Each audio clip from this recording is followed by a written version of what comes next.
In this video, I'll explain how to set up edge replay equipment for football. We recommend watching this video during your first time setup of the system. Your first time probably takes about 45 minutes to an hour to become familiar with everything. After that, typical setup time should only take about 15 to 30 minutes, and that's mostly because of the time that it takes to walk the equipment across the field and to secure and extend the end zone tower. In this video, we'll be looking at our two-view setup, which has a camera angle in both the press box and the end zone. First, let's look at an overview of the full three-point network, just as you'd be setting it up on game night. There are three stations: press box, sideline, and end zone, with a combined 5 antennas in total. The 3 round bridge antennas will link the system together at long distances so that communication is exchanged between press box, end zone, and sideline. You'll have an iPad antenna in the press box, as well as another iPad antenna with a rectangular booster component on the sideline. These antennas create a Wi-Fi connection that you'll connect your iPads to. iPads in the press box will connect to the Wi-Fi created by the iPad antenna in the press box. iPads on the sideline will connect to the Wi-Fi created by the sideline iPad antenna with the rectangular booster. These Wi-Fi connections have different names, but they're both part of the same network, meaning everyone will see the same footage regardless of location. The Pressbox kit is the master station that creates your network. Without the Pressbox router, the system will not work at all. We recommend powering up these components first. That way, you can test the network as you go. Plug in the router and the edge box using the power strip and its adjoining cords. The edge box Ethernet cable is probably already connected to the router. If it isn't, make sure that it's connected. Turn on your camera and ensure that you see a picture in the viewfinder. Depending on the camera model, you might use the built-in USB cord in the hand strap to power it with a USB extender plugged into an outlet, or connect it to an external battery with sufficient power to last the duration of the game. Connect the HDMI cable from your camera's HDMI out to the Connect camera port in the orange edge box. We strongly recommend a Sony camera for all of our equipment, but a camera connected to an edge box doesn't necessarily have to be Sony. However, if you don't use a Sony camera for your edge box, make sure that your camera model is compatible with Edge Replay. It must be capable of outputting a 720p resolution from its HDMI out port. For nearly all Sony cameras, it's a good idea to double check that your HDMI output resolution is set to either auto or 720p. You can check this by going to Menu, Setup, and scrolling down to HDMI resolution. 720p or auto will work, but 1080i or 1080p will not work. If attempting to use a brand other than Sony, contact support for more information on compatible non-Sony cameras. Please recognize that we highly recommend Sony.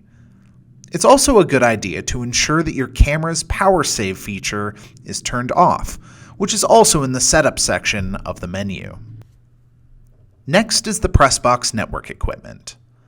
Remove the tripod stand, Pressbox bridge antenna, and the Pressbox iPad antenna from the network bag. Then, remove the small antenna ears found in the inside zipper pocket. Screw the ears into the iPad antenna and position them at a 45-degree angle. The iPad antenna must be in the same room as the iPad that's controlling the system. After all of this, we plug in the Pressbox bridge antenna as well as the Pressbox iPad antenna into the router. Make sure that the Pressbox iPad antenna is upright somewhere in the press box or wherever your iPads in the press box are going to be. Please note that all of your iPads in the press box must be in the same room or vicinity as the iPad antenna. This includes the iPad you'll be using to control the smart camera, which must be in the Pressbox, not on the sideline. If even one iPad is divided from the antenna by a wall, a roof, or even a window, you may have connectivity issues. Don't put the iPad antenna on the outside of the Pressbox if your iPads are on the inside, and don't have iPads in separate rooms. They all need to be in the same room as the antenna. Also, please note that it's recommended you use whichever iPad is your newest, most powerful iPad as the recording iPad. There's an HDMI out port on edge boxes that can be used to connect to a monitor, but this is completely optional to use. You may have a slightly different router, but it should function the same way. Before we move on, we can first test that your network and edge box are working. On your iPad, go to Settings and find the Pressbox Wi-Fi. Connect using the password that can be found on the inside of the top of your Pressbox kit hard case. If this is your first time using an iPad with the system, or your first time setting the system up, it's best to double check that the SportScope app's necessary permissions are enabled. Go to your iPad settings screen, and on the left side, scroll down to Privacy. Ensure that Location Services is turned on. Next, on the left side, scroll all the way down to the bottom and look for SportScope. Ensure that Location is set to Always, and Local Network is set to On. Note that if Location isn't allowed, the app will say No Network, and if Local Network isn't allowed on the app, it will say Not Connected. Next, open the SportScope app and go to the Cameras page. If you have an edge box, you should see your Pressbox camera status say Ready. If it says Requires Upgrade in orange, tap the orange Upgrade button next to Shutdown and Restart. This process will take about a minute for the upgrade status to cycle. Be patient and wait for the status to show Ready. This is what your kit will look like when it's done. It's important that the Pressbox bridge antenna is angled down and pointed in between where your sideline and Endzone bridge antennas will be set up. This antenna will talk with both antennas on the ground at the same time, so we'll want to shoot the gap between where they're going to be. In this example, it should be pointed between the 25-yard line on the home side and the closer hash behind the end zone. This also means that we'll want the bridge antenna to be as free of obstructions as possible. If your Pressbox window is small or the window can't be opened, that could pose a problem. Often it's better to set up the bridge antenna on top of the Pressbox or somewhere outside of the Pressbox so that it has a nice clear shot down to the bridges on the ground. If this is the case, we recommend using a long Ethernet cable with the bridge so that you can place it wherever you need. The Ethernet cable can easily be swapped out by opening the latch on the back of the bridge. We want to avoid metal obstructions in the antenna's path because they can cause interference. Also, ensure that the tripod holding the bridge antenna won't get knocked over by the wind. You may want to attach it to a fence using a Velcro strap. This will allow you to raise the antenna well above metal interferences like fence poles, chain link, or other obstructions which are notorious for disrupting wireless signals. Do not skip this step. Making sure you have an open, clear shot between all three bridge antennas is extremely crucial. Failure to do so may result in poor system performance. Next, let's move on to setting up the Endzone kit. Once you have your tower and camera set up, we can set up our Endzone network. It's our recommendation that you don't raise the tower until you're sure that everything is operating correctly. We need the Endzone bridge and the Endzone kit. You'll also have a 30-foot HDMI coming down from the camera that will plug into the Connect camera port on the edge box. Just like in the Pressbox, it's important to have a camera that can output video at 720p. You'll then need to connect an HDMI cable from the HDMI out port on the edge box to your Endzone camera monitor screen. Attach the round Endzone bridge antenna to the tower as high up on the leg as you can, and point it upward directly at the Pressbox antenna. Make sure there are no obstructions and that the angle is correct. This is very important. If you later find that the system is not very responsive, lower the angle of the bridge in the end zone by a few degrees. This reduced angle can sometimes make all the difference, so remember this option. In this example, the Pressbox bridge antenna is on top of the Pressbox, and our end zone bridge is pointing right at it. Next, connect the white PoE device to the Endzone network battery and plug both the blue and the black Ethernet cables into the PoE device. The blue Ethernet cable from the edge box may already be plugged into the PoE device, but if it isn't, do this now. The bridge antenna should be plugged into the black port. Then, power the edge box by connecting the USB cord into the USB port in the battery. Now, on the network battery, flip the AC power switch to on in order to supply power to the network. You'll see the battery screen turn on, and the display will show the current battery charge. For older styles of batteries, hold the power button until the green light on the outlet comes on. Make sure to double check all connections before moving on. Place the battery and the PoE device into the case and gently close it to protect it from the elements, including direct sunlight. The cords should come out of the front of the case, but don't latch the case, as this can pinch the cords. Verify that the bridge antenna has linked to the Pressbox bridge. You should see 6 lights in total: the power light, the main light flashing, and then the 4 link lights. If you don't see all 4 link lights, then you most likely need to readjust the angle of the bridge. Before raising the Endzone tower, we recommend setting up the Sideline kit and testing the system. Sideline equipment is stored in the same network bag as the Pressbox equipment, as well as the Sideline kit hard case. You'll want to set up your Sideline equipment on roughly the 25-yard line closest to your end zone. First, you'll remove the Sideline tripod from the network bag. The tripod should have a round bridge antenna, as well as an iPad antenna affixed to it. Set the tripod up so that the round bridge antenna is pointed up at the Pressbox bridge antenna. Next, attach the rectangular booster to the Sideline iPad antenna with its 2 short cables. Then, ensure that the rectangular booster is pointed down the sideline, parallel with the field. This booster connects to the coach's iPads on the sideline, so make sure it's unobstructed by bleachers, coolers, fences, and that it's generally above where players' heads are going to be. Next, open up your Sideline kit hard case.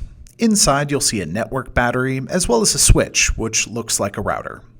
Plug both of the black antenna cables into the switch. These 2 cables are interchangeable, but must both be plugged into a port marked with a black dot. Next, plug in the switch first and flip the network battery's power to on. Your switch may look different, but it will function the exact same way. If you have an older network battery, be sure to turn the battery on by pressing and holding the power button found near the outlet plug for approximately 4 seconds until the green light turns on.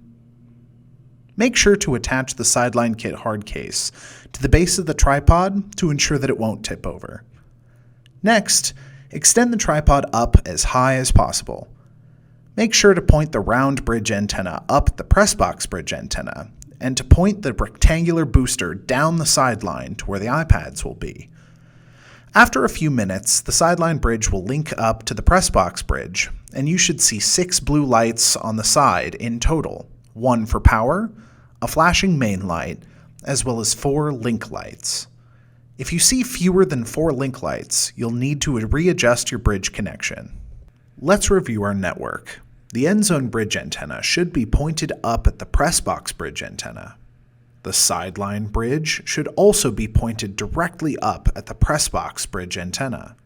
The Pressbox bridge antenna should be pointed in between the 2, creating a triangle of connectivity focused on the Pressbox bridge, wherever it may be.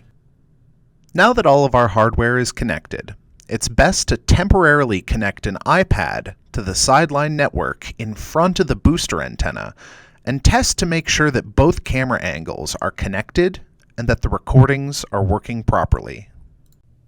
Go into Settings and connect to the SportScope Sideline Wi-Fi. The password will be in the Sideline case and is identical to the Pressbox password. Once connected, navigate to the SportScope app. Check your cameras from the Cameras page to ensure that they both say Ready. If you don't have a Pressbox angle edge box, then you'll only see the Endzone. On the home page, you'll either see the most recent game or the demo game. Note that you cannot do anything from the demo game. In order to control the system, you must create a new game or use an existing created game. Go to Games and select New in order to start a new game. Put in your team's name as well as the opponent's name. Make sure that both cameras say Ready and are both highlighted in white. Note that here you have the option of deselecting a camera angle if you don't want to use it in a game. This might come in handy if you want to use the system with only one angle, in which case you would deselect the angle, which would be flashing Not Connected in red. Angles that are selected will have a white background. For this example, make sure that both are selected. Then you can start the game. After starting the game, you should be brought to the home page. If you have a 2 or 3 angle system, you should see either the Pressbox or Endzone angle displaying its status in the middle of the screen, and a black box in the corner displaying the status of one of the other angles. Bring up the controls on the right-hand side by tapping the small arrow in the bottom right. Note that for Edge Replay, you will not see a live feed from either camera on this screen. This is normal and the most optimal way to run the system. To use the system, the operator looks at the field to know when to start the recordings, and then initiates the recording of a clip using the large red record button. You can turn the live feed on for one camera angle, but this isn't recommended and puts unnecessary strain on the network. To turn the live feed on, go to the Cameras page and toggle it on for your desired angle. Do not turn live feed on for more than one angle. And if you're using live feed at all, make sure that the control iPad is in the Pressbox next to the Pressbox iPad antenna. Record a few test clips to make sure that the replay is working correctly. You'll see the clips appear at the bottom of the page. For a 2-angle system, you can switch between the replay for each angle using the picture-in-picture corner window. Make sure you close the control bar for any iPads that are going to remain on the sideline. Only the control iPad, which should be in the Pressbox, should have the controls visible. We've covered the operator controls, but most iPads will be watching replays. The video player allows you to pause, rewind, fast forward, and go to the next or previous play. As long as auto-tagging is turned off, which is the default, you may also tag plays by color-coded offense, defense, and kicking using the ODK buttons below the record button. You can also make notes on plays with drawings or on a whiteboard and save them for review by clicking Draw on the left-hand side. You can select various colors to draw with, and if you click Save in the bottom left, the drawing will be saved to that clip and can be referenced later if needed.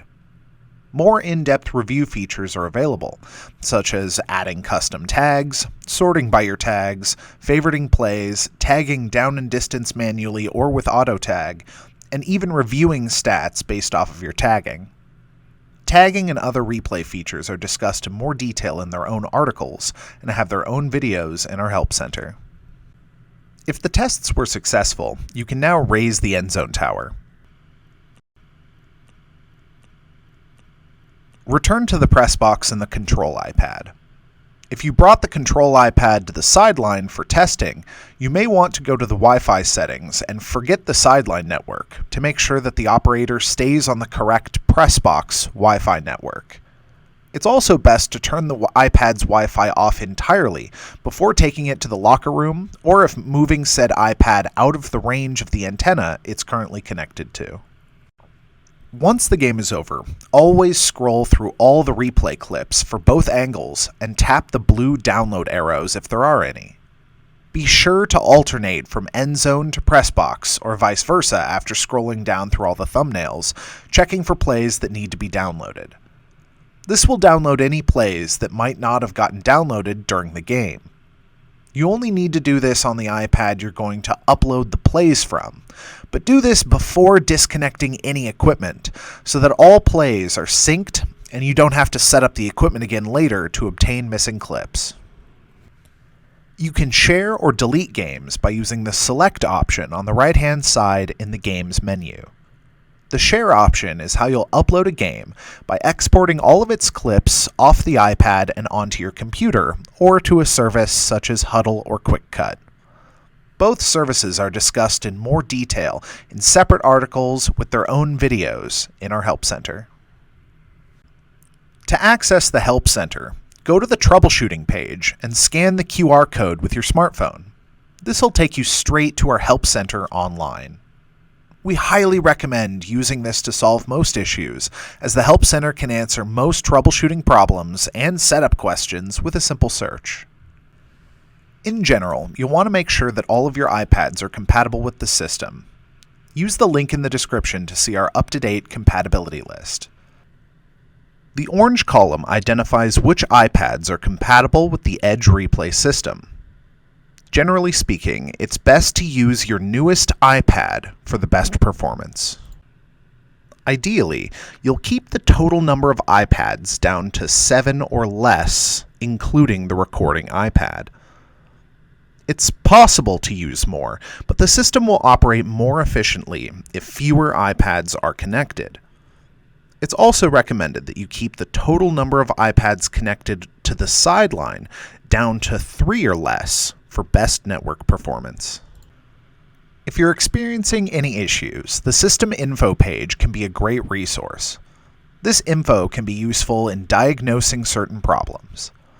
The System Info page allows you to scan your network using the Scan button in the top right corner. Be patient, as the scan can sometimes take up to 30 seconds in order to complete. Once complete, this page will display information about the iPad in your hand at the top, then your antenna devices, information about Edge boxes, and most importantly, all the other devices currently connected to the network at the bottom. This information is extremely helpful to determine if there are issues on the network causing the system to operate slowly or cause video lag during Endzone control. Look for any data that might show up in red text, as this is an indicator of a problem. The System Info page is also covered in more detail in its own article in our Help Center. Before your next game, make sure that both network batteries are charged overnight using the provided charging cords. For our latest version of Network Battery, which has a small display screen, it's very important you only use the 15-volt charging cord and not the power cord used for the router or switch.